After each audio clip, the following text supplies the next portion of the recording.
მოსამართლე გულიკო კაზაშვილს, რომელმაც სტუდენტ ლუკა ნაცვლიშვილს 12 დღიანი პატიმრობა მეორედ შეუფარდა ბათუმის სახელმწიფო უნივერსიტეტის სტუდენტებმა დაფაზე დაახვედრეს წარწერა ლუკა ნაცვლიშვილი პოლიტპატიმარია. ბათუმის სახელმწიფო უნივერსიტეტის სტუდენტმა არჩილ ბერიძემ, რომელიც ბათუმში მიმდინარე საპროტესტო აქციების აქტიური მონაწილეა, დღეს დილით Facebook-ის საკუთარ გვერდზე პირდაპირ ჩართვაში თქვა, რომ მას შემდეგ რაც დაფაზე წარწერა გააკეთეს რამდენიმე სტუდენტმა, კაჟაშვილის ლექცია პროტესტის ნიშნად დატოვა. მის მიერვე გავრცელებულ კადრებში ჩანს, რომ ლექციას მოსამართლე კაჟაშვილი დაფაზე სწორედ ამ წარწერის ფონზე ატარებდა. როგორც სტუდენტი ამბობს, აუდიტორიაში შესვლამდე კაჟაშვილს სირცხვილის დერეფნის გავლა მოუწია.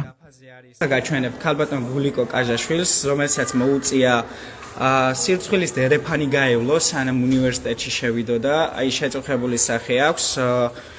წარწერა კი დაფაზე არის ლუკა ნაცვლიშვილი პოლიტპატიმარია, იმიტომ რომ ამ ადამიანს მოუწევს ლექციები ჩაატაროს სწორედ ამ წარწერის ფონზე. არ ვიცი მისთვის მორალურად რამდენად შემაწუხებელია, მაგრამ მგონია რომ სადღაც შეწუხდა. ბათუმის საქალაქო სასამართლოში მოსამართლე გულიკო კაჟაშვილმა ლუკა ნაცვლიშვილს 12 დღიანი ადმინისტრაციული პატიმრობა 27 მაისს შეუფარდა. ნაცვლიშვილი 26 მაისს ბათუმში ღამით პროევროპული მარშის შემდეგ დააკავეს. ქართული ოცნების შინაგან საქმეთა სამინისტრომა 176 მუხლის საფუძველზე წვრილმან ხულიგნობას და 173 მუხლით პოლიციელისადმი დაუმორჩილებლობას ედავებოდა. მათი მტკიცებით მარშის დასრულების შემდეგ ლუკა ნაცვლიშვილი იგინებოდა და პოლიციამ მას დამშვიდების მოუწოდა. სასამართლო პროცესზე აქტივისტმა თქვა, რომ პოლიციელების მხრიდან არანაირი მოწოდება არ ყოფილა. პოლიციას სამხრე კამერები ჩართული არ ქონია.